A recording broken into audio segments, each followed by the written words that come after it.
तीन राज्यों में जीत के बाद अब सबकी नज़र है कि बीजेपी की तरफ से मध्य प्रदेश, छत्तीसगढ़ और राजस्थान में सीएम का चेहरा कौन होता है, कि इन तीनों राज्यों में बीजेपी बिल्कुल नए और फ्रेश चेहरे पे दांव लगा सकती है। हालांकि जातीय समीकरण जैसे तमाम जो चुनावी पहलू होते हैं जिससे राजनीतिक लाभ नुकसान देखा जाता है, उन चीज़ों का ध्यान रखते हुए तीनों राज्यों में नए चेहरे बनाए जाएंगे।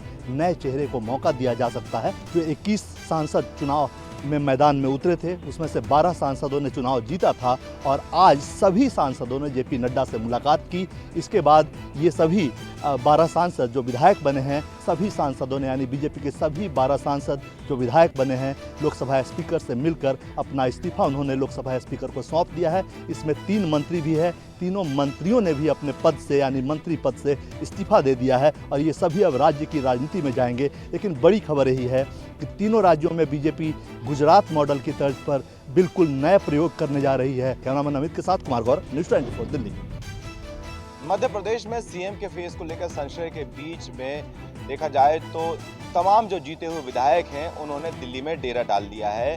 इसमें गोपाल भार्गव सीनियर विधायक हैं, पूर्व मंत्री भी रहे हैं। इसके अलावा तमाम बड़े नेता, और इतना ही नहीं, नरोत्तम मिश्रा जो कि मध्य प्रदेश के गृह मंत्री रहे हैं, लेकिन हालांकि वो चुनाव हार चुके हैं, बावजूद इसके वो दिल्ली में डेरा डाल चुके हैं। ज्योतिरादित्य सिंधिया से उनके समर्थक मिल रहे हैं। साथ ही नरेंद्र सिंह तोमर से भी मुलाकातों का सिलसिला जारी है।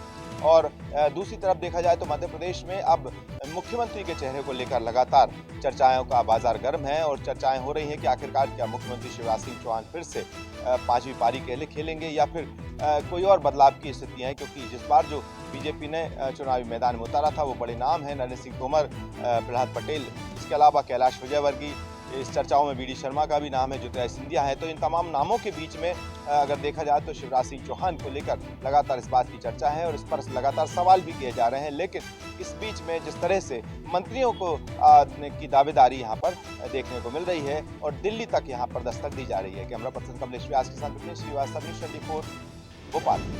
राजस्थान का नया मुख्यमंत्री कौन होगा, सरकार का चेहरा किस तरह दिखेगा, इसे लेकर लगातार इंतजार बढ़ता ही जा रहा है। दरअसल विधानसभा चुनाव में बीजेपी को स्पष्ट बहुमत मिला है। उम्मीद की जा रही थी कि बीजेपी के मुख्यमंत्री चेहरे की घोषणा भी जल्दी हो जाएगी, लेकिन जिस तरह से राजनीतिक घटनाक्रम लगातार बदलते जा रहे हैं, उसके चलते राजस्थान में मुख्यमंत्री का चेहरा कौन होगा, इसे लेकर अब भी संशय की स्थिति बनी हुई है। उम्मीद की जा रही है 1-2 दिन के भीतर पर्यवेक्षकों को राजस्थान भेज दिया जाएगा और विधायक दल की बैठक भी बुला ली जाएगी। इस बीच जिस तरह से करनी सेना के प्रमुख सुखदेव सिंह गोगामेडी की निर्मम हत्या हुई है, उसके बाद बीजेपी की भी मुश्किल बढ़ गई है, क्योंकि राजपूत समाज हमेशा से ही बीजेपी का कोर वोट बैंक रहा है। फिलहाल तो यही देखना होगा कि बीजेपी हाईकमान इस पूरे मुद्दे को ध्यान में रखते हुए कितनी जल्दी राजस्थान में पर्यवेक्षक भेजता है और इस पूरे मसले का किस तरह से हल निकालता है। कैमरामैन विजय सिंह के साथ श्रीवत्सन, जयपुर, न्यूज़ 24। 5 राज्यों के विधानसभा चुनाव नतीजों के बाद पहली बार इंडिया गठबंधन के बड़े नेताओं की अहम बैठक मल्लिकार्जुन खड़गे के आवास पर होने वाली है। शाम 6 बजे से होने वाली इस बैठक को डिनर डिप्लोमेसी कहा जा रहा है। 5 राज्यों के विधानसभा चुनाव के वक्त कांग्रेस के राष्ट्रीय अध्यक्ष मल्लिकार्जुन खड़गे ने इंडिया गठबंधन के तमाम नेताओं को आज डिनर पर बुलाया था, लेकिन कांग्रेस में जिस तरीके से चुनाव नतीजे आए हैं उसके बाद कई अहम गठन दलों के नेताओं ने कांग्रेस पर तंज कसा और हार के लिए कांग्रेस को कसूरवार ठहराया। ऐसे में इंडिया गठबंधन की होने वाली आज बैठक के बदले आज विपक्ष के तमाम संसदीय दल के नेताओं को मल्लिकार्जुन खड़गे के आवास पर बुलाया गया है। कहा जा रहा है कि 17 दिसंबर को जब नीतीश कुमार, ममता बनर्जी, अखिलेश यादव, अरविंद केजरीवाल समेत तमाम इंडिया गठबंधन के बड़े नेता मल्लिकार्जुन खड़गे के साथ बैठेंगे तो उसके पहले खाका क्या होगा, समन्वय समिति कैसा काम करेगी, आने वाले वक्त में चुनावी कैंपेन कैसे होगा, इन सब चीजों पर अहम चर्चा होनी है। कैमरामैन मिंटू सिंह के साथ ऋषिकेश कुमार, न्यूज़ 24 दिल्ली। डीएमके सांसद सेंथिल कुमार के गोमूत्र के बयान पर विवाद बढ़ता जा रहा है। बीजेपी के मंत्री ने इस पर पलटवार करते हुए बेहद कड़ी प्रतिक्रिया दी है। डीएमके सांसद डीएनवी सेंथिल कुमार एस की गोमूत्र वाली टिप्पणी पर केंद्रीय मंत्री अनुराग ठाकुर ने पलटवार किया। केंद्रीय मंत्री अनुराग ठाकुर ने कहा, उत्तर भारतीयों पर टिप्पणी करना सिखाता है कि इन लोगों ने एक बार नहीं अनेक बार यह किया। ठाकुर बोले कि उसकी शुरुआत राहुल गांधी ने की थी। ऐसी क्या मजबूरी है कि कांग्रेस को डीएमके के साथ रहना जरूरी है। बता दें कि संसद के शीतकालीन सत्र के दूसरे दिन डीएमके सांसद सेंथिल कुमार एस ने बीजेपी की जीत पर बोलते हुए कहा कि इस देश के लोगों को यह सोचना चाहिए कि भाजपा की ताकत केवल हिंदी राज्यों में चुनाव जीतना है, जिन्हें हम आमतौर पर गोमूत्र राज्य कहते हैं।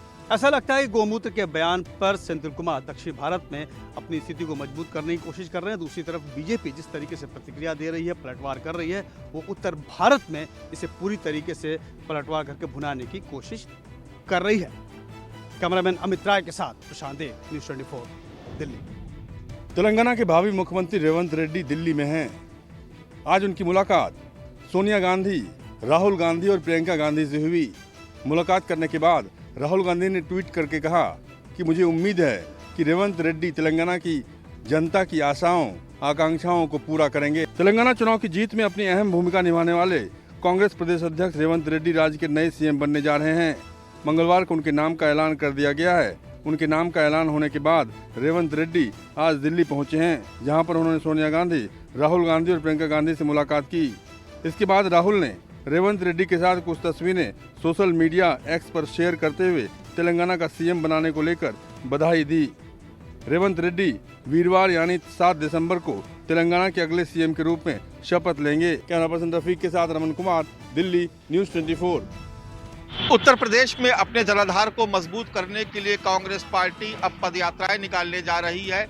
इन पदयात्राओं का पहला चरण सहारनपुर से शुरू होकर सीतापुर तक चलेगा। 5 राज्यों के विधानसभा चुनाव के नतीजे सामने आने के बाद से इंडिया गठबंधन में जिस तरह की खींचतान चल रही है, उसे देखते हुए उत्तर प्रदेश कांग्रेस कमेटी ने यह फैसला किया है कि वो अपने जनाधार को मजबूत करने के लिए पूरे उत्तर प्रदेश में पदयात्राएं निकालेगी।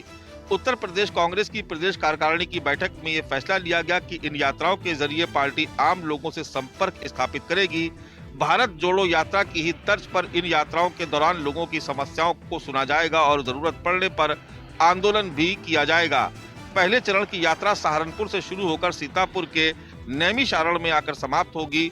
यात्रा इसी साल दिसंबर के अंत तक शुरू हो जाएगी।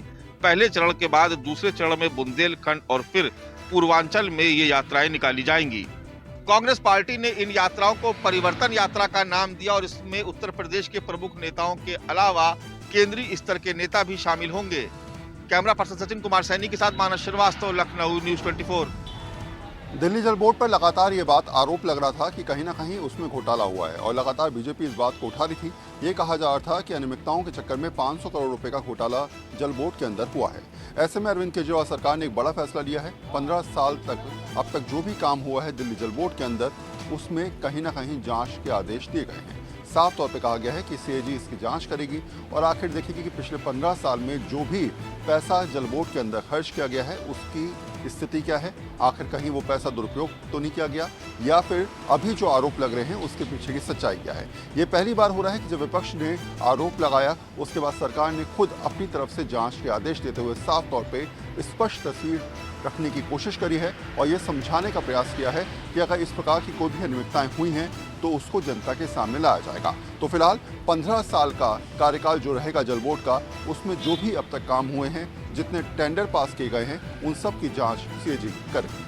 कैमरा पर्सन दीपक दुबे के साथ वरुण सिन्हा, न्यूज़ 24 दिल्ली। महाराष्ट्र के 2 राजनीतिक परिवार एक बार फिर चर्चा में हैं। एक तरफ सरकार में शामिल होने के बाद पवार परिवार में कलह है और ये कलह लगातार बढ़ रही है, तो दूसरी तरफ मुंडे परिवार के साथ आने की खबर है।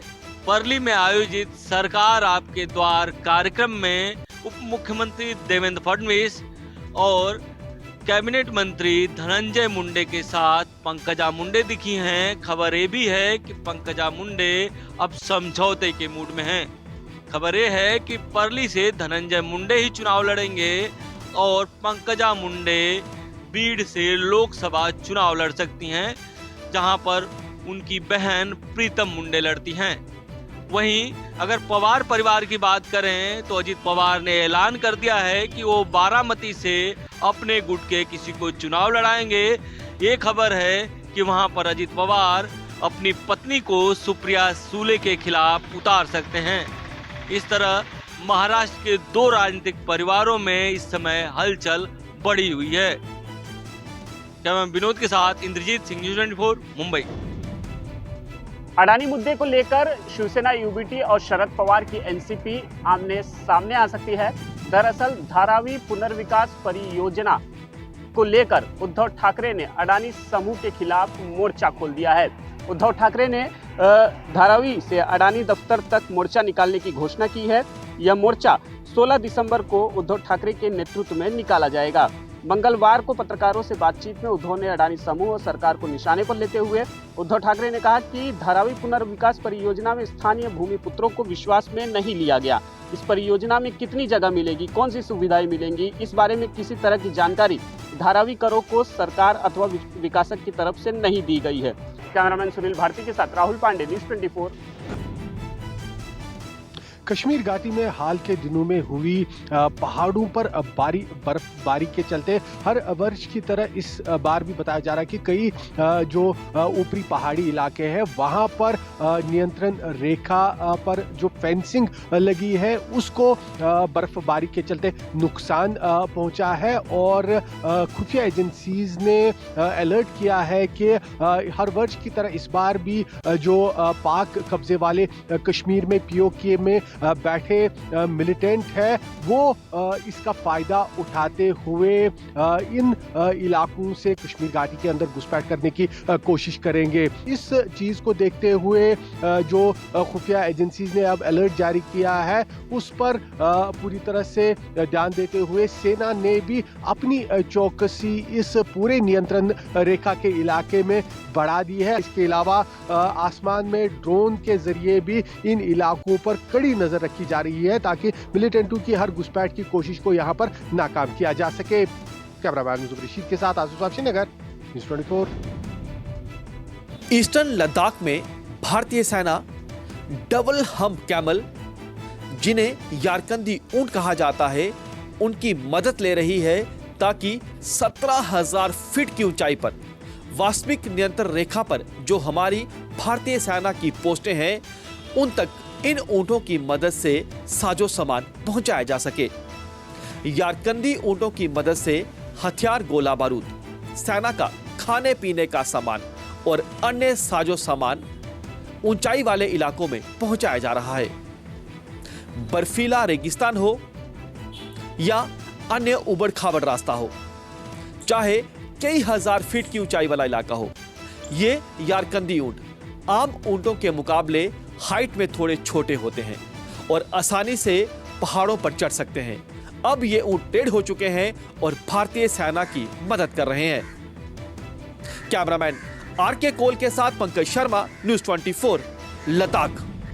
पंजाब विधानसभा द्वारा जून में पास किए गए सिख गुरुद्वारा अमेंडमेंट एक्ट 2023 और वहीं पर पंजाब यूनिवर्सिटी लॉज बिल 2023 और पंजाब पुलिस अमेंडमेंट बिल 2023 जो जून महीने में पंजाब विधानसभा द्वारा पास कर दिया गया था और इसकी अप्रूवल के लिए तीनों बिल पंजाब के गवर्नर बनवारी लाल पुरोहित के पास भी पड़े हुए थे और यही कारण था कि पंजाब सरकार इन बिलों को लेके भी सुप्रीम कोर्ट का रुख भी कर चुकी थी और सुप्रीम कोर्ट द्वारा कहा भी गया था कि पंजाब के गवर्नर किसी भी तरह से कोई बिल अपने पास नहीं रख सकते और यही कारण है कि अब पंजाब के गवर्नर बनवारी लाल पुरोहित ने संविधान के अनुच्छेद 200 के अंतर्गत ये जो 3 बिल हैं इनको राष्ट्रपति को भेजने के लिए रिजर्व कर दिया। अब देखना होगा कि आने वाले समय में इन बिलों को लेके पंजाब की राजनीति किस तरह से गरमाती है। कैमरामैन गंभीर सिंह राणा के साथ विशाल अंग्रेज, न्यूज़ 24, चंडीगढ़। मराठा आरक्षण के मुद्दे पर आंदोलनकारी मनोज जारंगे पाटिल लगातार महाराष्ट्र सरकार की मुश्किलें बढ़ा रहे हैं। मनोज जारंगे पाटिल ने अब कहा है कि मराठा के साथ साथ अगर धनगर और मुस्लिम समुदाय के लोग इस आंदोलन में आते हैं तो आरक्षण की राह सभी के लिए आसान हो जाएगी। इससे सरकार की मुश्किलें बढ़ सकती हैं क्योंकि सरकार अभी मराठा आरक्षण का मुद्दा ही ठीक से नहीं सुलझा पाई थी। ऐसे में अगर धनगर और मुस्लिम समुदाय के लोग भी आंदोलन पर उतर आते हैं तो सरकार के लिए मुश्किल खड़ी हो सकती है। इससे पहले मनोज जारंगे पाटिल ने सरकार को अल्टीमेटम भी दिया कि सरकार 24 दिसंबर से पहले मराठा आरक्षण का मुद्दा सुलझाए, नहीं तो वो आंदोलन तेज कर देंगे। इसलिए सरकार इस मामले को लेकर काफी चिंतित है। इस बीच आज मराठा आरक्षण के मुद्दे पर सुप्रीम कोर्ट में भी सुनवाई है। विनोद के साथ इंद्रजीत सिंह, न्यूज़ 24 मुंबई। अयोध्या में रामलला के प्राण प्रतिष्ठा के आयोजन की सोशल मीडिया पर भी जमकर धूम मचेगी। इसकी तैयारियां भी शुरू कर दी गई हैं। एक तरफ माहौल बनाने के लिए अलग अलग कार्यक्रम चलाए जा रहे हैं, तो दूसरी तरफ सोशल मीडिया इन्फ्लुएंसर्स से भी संपर्क साधा जा रहा है। इसके लिए सरकार ने कंटेंट क्रिएटर्स को भी संपर्क साधना शुरू कर दिया है। इसके लिए बाकायदा 25 लाख रुपए का बजट भी आवंटित हुआ है। राम मंदिर के उद्घाटन कार्यक्रम को सोशल मीडिया प्लेटफॉर्म पर भी प्रसारित किया जाएगा। इसके लिए उन्हीं से संपर्क साधा जा रहा है जिनकी रीच अच्छी होगी। फेसबुक, इंस्टाग्राम, एक्स और यूट्यूब पर भी इसका सीधा प्रसारण किया जाएगा। खास बात ये भी है कि इसके लिए ऐसे इन्फ्लुएंसर से संपर्क साधा जा रहा है जिनकी रीच ज्यादा हो, जिससे ज्यादा से ज्यादा लोगों तक प्रसारण सीधे तौर पर पहुंचाया जा सके। कैमरा पर्सन सचिन सैनी के साथ अशोक तिवारी, लखनऊ, न्यूज़ 24।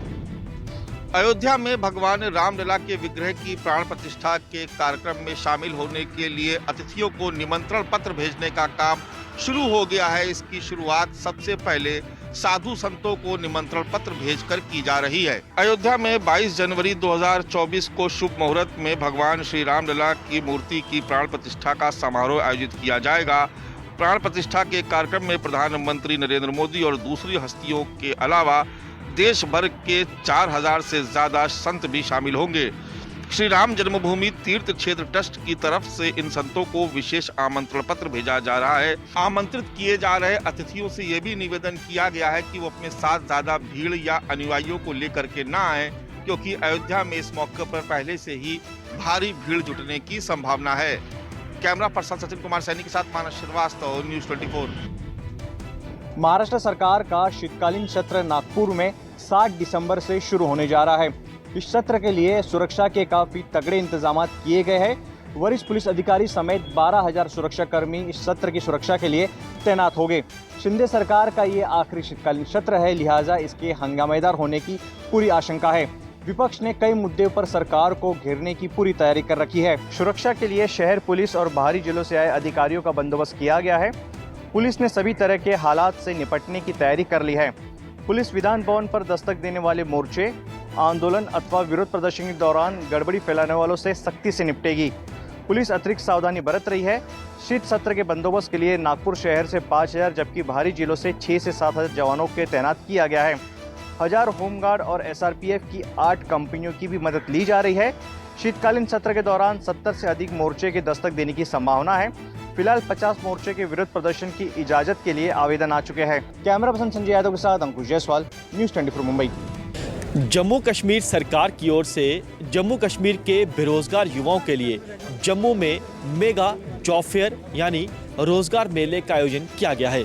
इस मेले में हजारों की तादाद में बेरोजगार युवा जम्मू कश्मीर के अलग अलग कोनों से पहुंचे हैं और हम इस समय उसी जगह पर मौजूद हैं जिस जगह पर ये मेगा जॉब फेयर लगाया गया है। यहाँ पर आप देखिए कि बेहद ज़्यादा संख्या में जो बेरोजगार युवा हैं वो पहुंचे हैं ताकि उन्हें रोजगार मिल सके। सैकड़ों की तादाद में ऑर्गेनाइजेशन अलग अलग यहाँ पर पहुंची हैं। जो युवा यहाँ पर पहुंचे हैं वो फॉर्म फिल कर रहे हैं और उसके बाद उनकी रुचि जो है वो किस क्षेत्र में है। हर एक स्टॉल आपको यहाँ पर दिखेंगे। हर एक कंपनी ने अपना यहाँ पर स्टॉल लगाया हुआ है ताकि इन युवाओं को रोजगार दिया जा सके। कैमरामैन RK कोल के साथ पंकज शर्मा, न्यूज़ 24 जम्मू। गुजरात में आज खबर बढ़ते हुए गुनाह को लेकर।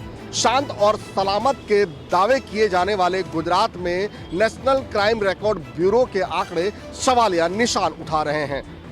राज्य में बढ़ते अपराधों के आंकड़े चौंकाने वाले हैं और सबसे खास बात यह है कि पिछले 3 साल में कस्टोडियल डेथ मामले में गुजरात पूरे देश में सबसे अव्वल है। इसके अलावा हत्या, बलात्कार, लूट और चोरी के मामलों में भी काफी बढ़ोतरी हुई है।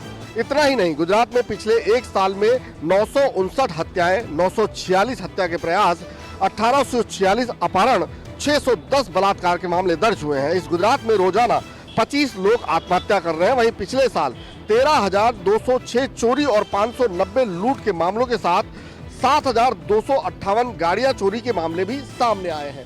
कुल मिलाकर नेशनल क्राइम रिकॉर्ड ब्यूरो के ये आंकड़े गुजरात की कानून व्यवस्था को कटघरे में खड़ा कर रहे हैं। कैमरामैन प्रभात के साथ भूपेंद्र सिंह, अहमदाबाद, न्यूज़ 24। बिहार में शिक्षक बहाली के दूसरे चरण की परीक्षा 7 दिसंबर से लेकर 15 दिसंबर के बीच में होगी। इस दौरान करीब 1,22,336 पदों के लिए ये परीक्षा होनी है, जिसमें करीब 8,41,623 अभ्यर्थी इसमें शामिल होंगे। परीक्षा को लेकर पूरी तैयारियां पूरी कर ली गई हैं। पटना सहित 9 जिलों में यह परीक्षा होगी और करीब 555 केंद्र परीक्षा केंद्र बनाए गए हैं जहां पर यह परीक्षा ली जाएगी। पर बीपीएससी के जो चेयरमैन हैं अतुल प्रसाद, उन्होंने साफ कहा है कि इस बार भी परीक्षा OMR सीट पे ही ली जाएगी और इस तरीके की व्यवस्था की जा रही है कि OMR सीट पे कोई गड़बड़ी नहीं हो पाए। उन्होंने अभ्यर्थियों से भी कहा है कि OMR सीट भरने के दौरान सावधानियां बरतें ताकि उनका जो पेपर है वो रद्द नहीं हो, कैंसिल नहीं हो पाए। इस बार भी परीक्षा में काफ़ी संख्या में दूर दराज से और खासकर दूसरे राज्यों से भी अभ्यर्थी आने वाले हैं, जिसको लेकर इस बार खास इंतजाम करने के आदेश दिए गए हैं। कैमरामैन सनी के साथ अमिताभ ओझा, पटना न्यूज़ 24। विश्वविद्यालय अनुदान आयोग यानी यूजीसी यूनिवर्सिटी ग्रांट कमीशन जो तमाम कॉलेजेस और यूनिवर्सिटी को ग्रांट देता है, उसने अभी हाल ही में एक सर्कुलर जारी किया। देश भर के तमाम कॉलेजेस और यूनिवर्सिटीज को कहा गया कि वो अपने परिसर में सेल्फी पॉइंट जो है वो बनाएं और सेल्फी पॉइंट का 3D में क्राइटेरिया भी डिजाइन जो है वो तमाम कॉलेजेस और यूनिवर्सिटीज को भेजा गया, जिस पर अब विवाद भी सामने आ रहा है। यहाँ आपको बता दें, विश्वविद्यालय अनुदान आयोग ने विभिन्न क्षेत्रों में भारत की उपलब्धियों के प्रति युवाओं को जागरूक करने के लिए देश भर के कॉलेजों से कहा है कि वे अपने अपने परिसर के अहम स्थलों पर तस्वीर खिंचवाने के लिए सेल्फी पॉइंट तैयार करें। अधिकारियों ने जानकारी दी। उन्होंने कहा कि संस्थान केवल शिक्षा मंत्रालय द्वारा साझा किए गए लेआउट में ही सेल्फी पॉइंट जो है वो तैयार कर सकते हैं। हालांकि इस पर राजनीति भी चरम पर है, क्योंकि कांग्रेस और टीएमसी ने साफ तौर पर सवाल उठाए हैं और प्रधानमंत्री को सेल्फी मंत्री कह दिया है और साथ ही साथ ये कहा है कि आखिर इन तस्वीरों में प्रधानमंत्री की फोटो होना शिक्षा में राजनीतिकरण का एहसास दिलाता है। कैमरामैन मिंटू सिंह के साथ दिव्याग्रपाल, दिल्ली न्यूज़ 24। उत्तर प्रदेश सरकार ने जारी किया आने वाले साल 2024 का अवकाश कैलेंडर। आने वाले साल 2024 के लिए सार्वजनिक अवकाश की लिस्ट जारी कर दी गई है। लिस्ट के मुताबिक अगले साल 24 सार्वजनिक अवकाश और 29 निर्बंधित अवकाश होंगे। वहीं 23 दिसंबर को पूर्व प्रधानमंत्री चौधरी चरण सिंह के जन्मदिवस पर सरकारी छुट्टी का ऐलान किया गया है। हालांकि अगले साल छुट्टियों के मामले में इस बार सरकारी कर्मचारियों को ज्यादा राहत नहीं मिली है। ज्यादातर पर्व त्योहार शनिवार और रविवार को पड़ रहे हैं, लेकिन 5 दिवसीय सरकारी कार्यालय में कर्मियों को साल के पहले महीने में 4 छुट्टियां लगातार मिलेगी। 25 जनवरी के दिन गुरुवार हजरत अली का जन्मदिन, 26 जनवरी दिन शुक्रवार गणतंत्र दिवस। ऐसा पहली बार हुआ है जब बीजेपी सरकार में महाराणा प्रताप जयंती और चौधरी चरण सिंह के जयंती पर अवकाश घोषित किया गया है। कैमरा पर्सन सचिन सैनी के साथ मनोज पांडे, लखनऊ न्यूज़ 24।